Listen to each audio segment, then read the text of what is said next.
Chères Côtoises, chers Côtois, cette année 2020, éprouvante pour beaucoup d'entre nous, s'achève avec combien de bouleversements dans nos vies, fortement impactés par ce virus. Comme d'autres temps forts, la traditionnelle soirée des vœux de la ville n'aura pas lieu. Mais je tiens par cette vidéo à venir à votre rencontre. Avant de tourner la page définitivement de cette année si singulière, permettez-moi de revenir quelques instants sur les événements marquants pour la Côte-Saint-André. Citons d'abord les élections municipales, mises au second plan par cette pandémie. Pourtant, cela reste une étape importante dans la vie démocratique de nos communes. Une forte majorité a renouvelé sa confiance à notre équipe. Au lendemain de cette élection, nous sommes entrés en confinement sans même avoir le temps de vous remercier comme il se doit. Mais l'urgence du moment nécessitait notre totale disponibilité et toute notre attention afin de pouvoir être le relais entre les décisions nationales et votre vie au quotidien. Dès le mois de mars, nous avons soutenu nos commerçants, artisans, entreprises et plus globalement les acteurs économiques si importants dans la dynamique de la Côte-Saint-André. Mes pensées vont en ce moment à celles et ceux qui n'ont pas pu ouvrir suite au second confinement, qui a engendré incompréhension et inquiétude. Je pense notamment aux bars, restaurants, lieux culturels et salles de sport. En synergie avec Bièvre-Isère Communauté, qui apporte une cohésion aux actions menées sur notre territoire, nous avons répondu au mieux aux attentes et questionnements de chacun. Parmi les actions portées par la ville, rappelons les kits de signalétique, ceux spécifiques à la restauration, pour accueillir les clients dans de bonnes conditions, l'achat de matériel pour le service animation de l'EHPAD, ou bien encore le maintien des services au public et les actions du CCAS. Il y a eu aussi la matinée de l'autonomie, un jour de marché pour que nos aînés découvrent les solutions de maintien à domicile. Citons encore les chèques BIAPI, offerts pour les colis de Noël, qui représentent plus de 15 000 € allant directement chez nos commerçants. Je souhaite mettre en avant la compréhension, les solidarités, la résilience que cette crise sanitaire a fait émerger chez de nombreux Côtoises et Côtois. Ces comportements positifs sont remarquables et porteurs d'espoir pour l'avenir. Citons quelques exemples.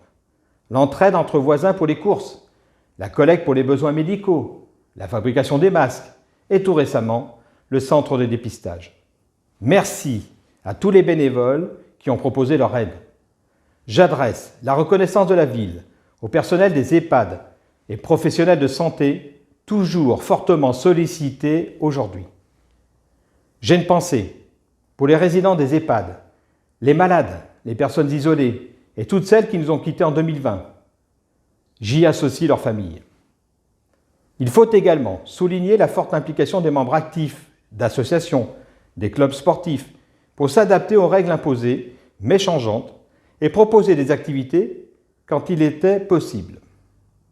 2020 restera comme une année où presque toutes les manifestations associatives et culturelles ont été annulées.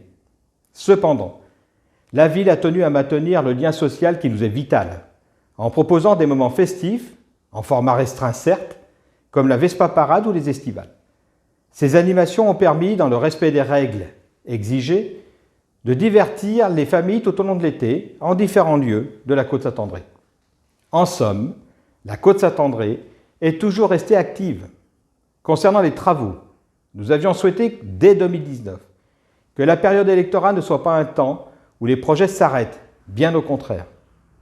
C'est ainsi que s'est achevée la première tranche expérimentale de rénovation des façades du château Louis XI, avec la pose d'un balcon complètement rénové.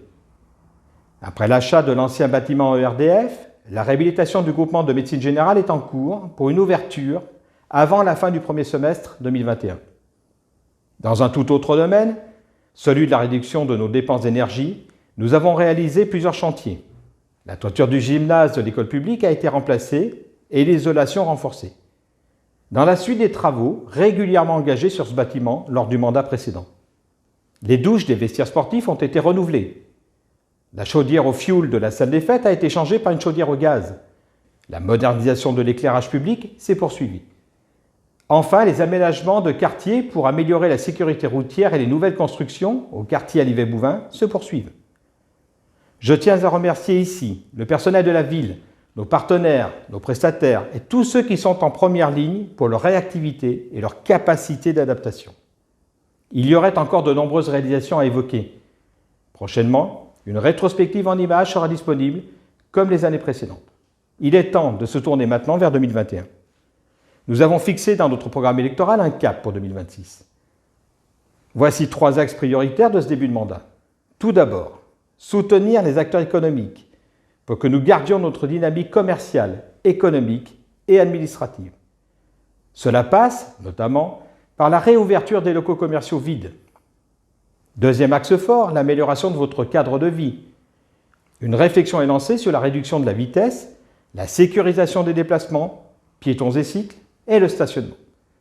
Il nous faut aussi, ensemble, par la concertation des démarches participatives, préparer la Côte-Saint-André aux enjeux environnementaux à venir autour des thématiques de la mobilité et du développement durable. Le travail se poursuit pour diminuer la vacance des logements et proposer une offre adaptée en centre-ville avec ascenseur par exemple. Troisième axe prioritaire, l'entretien du patrimoine communal, tant fonctionnels comme l'école ou l'hôtel de ville, que patrimoniaux comme le château Louis XI ou bien l'église.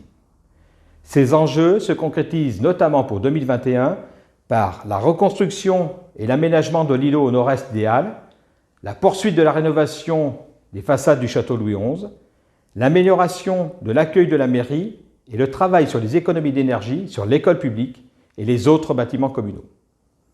Je reviendrai plus en détail sur ces projets lors du vote du budget 2021. Ces projets ambitieux sont réalisables car la Côte-Saint-André a de nombreux atouts et le potentiel nécessaire, avec par exemple les 9 hectares des anciennes pépinières normands. Notre commune vient d'être sélectionnée dans le programme intitulé « Petite ville de demain ». C'est une opportunité extraordinaire. Il s'agit d'un accompagnement spécifique sur 6 années, avec l'octroi de subventions complémentaires permettant de réaliser des projets structurants pour la Côte-Saint-André. Mais une ville qui se veut dynamique ne doit pas s'appuyer uniquement sur des projets d'investissement. Elle doit aussi fédérer les initiatives personnelles ou collectives et proposer des actions rendant votre cadre de vie encore plus agréable. Pour cela, nous pouvons nous appuyer sur la qualité des services communaux qui nous accompagnent chaque jour par l'entretien des espaces publics et des équipements municipaux. Le Festival Berlioz nous a tant manqué cette année. Souhaitons son retour en 2021 et d'une manière plus large, que les agendas culturels ou sportifs se remplissent à nouveau. Soyons positifs tout en restant prudents.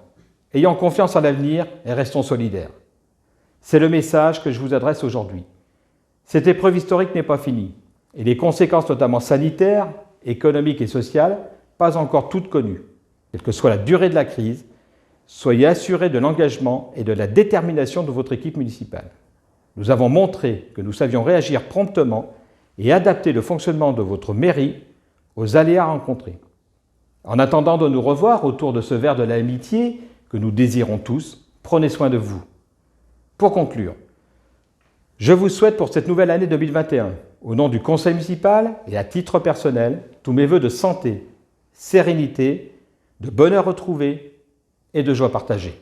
À très bientôt.